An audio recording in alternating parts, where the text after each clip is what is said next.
Is history going to repeat itself? And will we see a shocking new surge of gas prices? This and a lot more in this video. And well, it's already maybe starting. Yeah, take a look here. Are the oil and gas companies already setting us up for failure or setting themselves up for success? Well, you can let me know your thoughts here. Falling U.S. gasoline stockpiles signal a repeat of last summer's high prices. Do they know exactly what they're doing? Probably. Yeah, that's right. U.S. motorists face a repeat of last summer's high gasoline prices, which were the highest ever.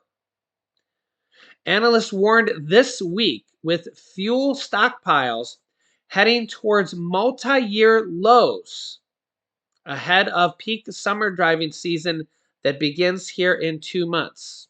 Supply and demand. See, when they have low stockpiles, prices go up. Retail gasoline prices, now averaging $3.44 a gallon nationwide, hit a record of $5.02 a gallon last June as crude oil prices jumped on Russia's invasion of Ukraine and the warning of the pandemic. C-19 travel curbs unleashed pent-up travel demands. And now vehicle travel in the US started the year up 5.6% higher than last year, leading to a drop in gasoline stockpiles for 5 straight weeks. Or at least this is what they tell us, right? Last week's 6 million barrel drawdown was the biggest since September 2021, leading inventories at 229 million barrels, their lowest for this time since 2015, according to weekly government data. That's not good. After Wednesday's data, U.S. gasoline futures climbed about 2% to $2.59 a gallon, and so far this month, the contract has averaged $2.61, compared with the 5-year March average of $2.01 through 2022. Saying, quote, "We are in danger of going below 200 million barrels of gasoline storage for the first time in many years." The surge is partly because U.S. refiners are deep into spring maintenance, which has reduced processing capacity following winter storm shutdowns at the end of last year. So, yeah, this is a problem here. And remember that the Chevron CEO said that they would most likely never build another U.S. refinery ever in the history of our country. They just didn't want to spend the money. I mean, he was talking for all the oil company.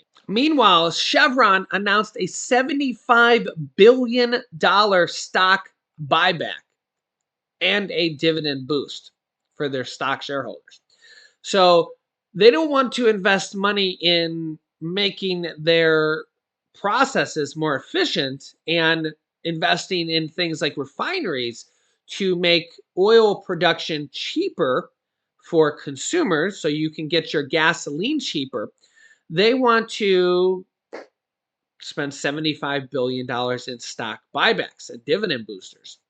So it's good if you're a stockholder, but not good if you're, say, a low or middle income American and you have to buy gas to go to a job, go to a grocery store, or literally just need gas to survive because you have to put gas in your car. They announced a $75 billion stock buyback. I mean, this is unbelievable, right? California, the largest state in our country population wise, is actually trying to do something the United Kingdom has already done, and that is charge a gas surplus tax on oil and gas companies, which they then could use to redistribute to people.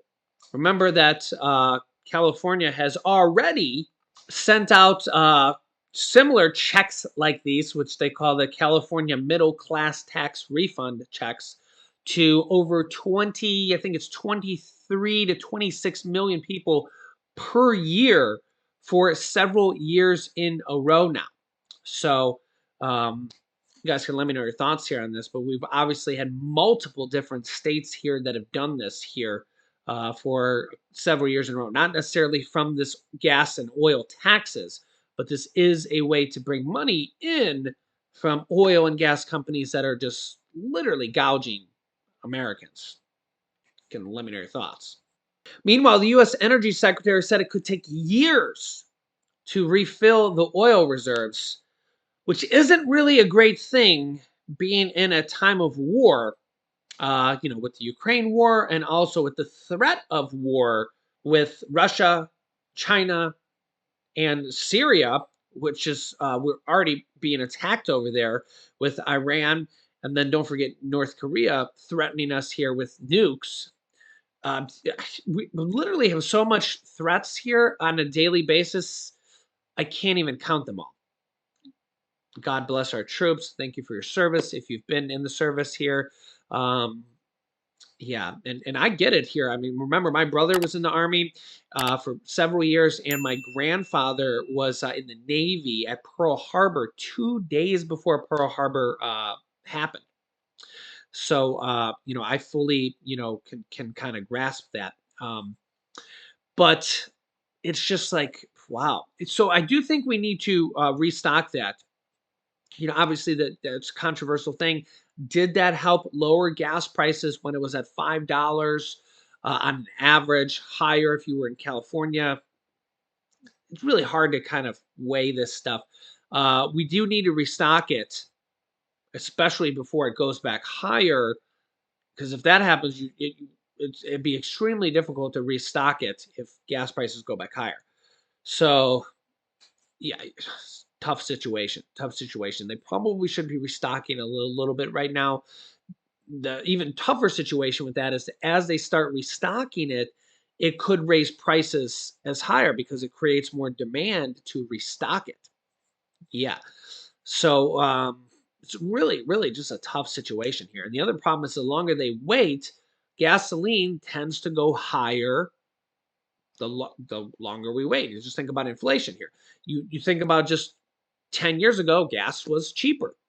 I mean, 20 years ago, I mean, so I'm 42 years old. We just think about, 20 some years ago when I was in high school, there were days when gas was 99 cents.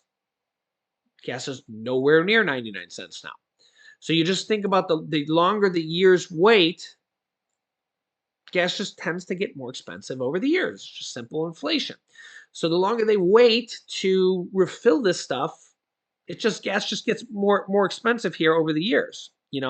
So it's just this is kind of the problem here with everything. This is a problem with gasoline here as well. This is why some people want to switch to hybrids, which you don't even need to plug in. It just kind of has a battery and just goes, while you're driving, which is really kind of the best of both worlds, right?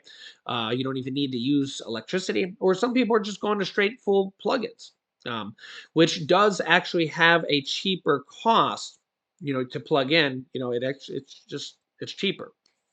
So you guys can let me know your thoughts here in the comments. I'll keep you up to date here with everything going on here in our country on a daily basis. The other kind of problem here with all that is that we got to ramp up our electric grid, because our electric grid, especially in places like California and Texas, are not really up to snuff.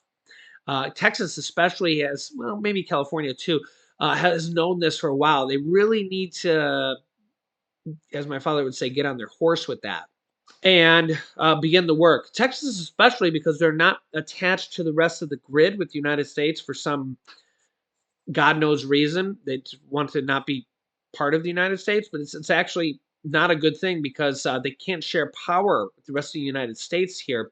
And that's not a good thing, in my opinion, when it comes to power wise, because when they need power, they can't get it from neighboring states. So, I mean, let me know if you're from Texas in the comments, because it just creates, in my opinion, no upside and only downside. So if you're new here, if you haven't yet, make sure to click the subscribe button down below, then the bell icon. New videos come out here every day at 10 a.m., 3 p.m., and 8 p.m. Eastern Standard Time. Of course, it's completely free to do that. And if you appreciate these videos, don't forget to hit the like button for us. Here's some videos you should watch next.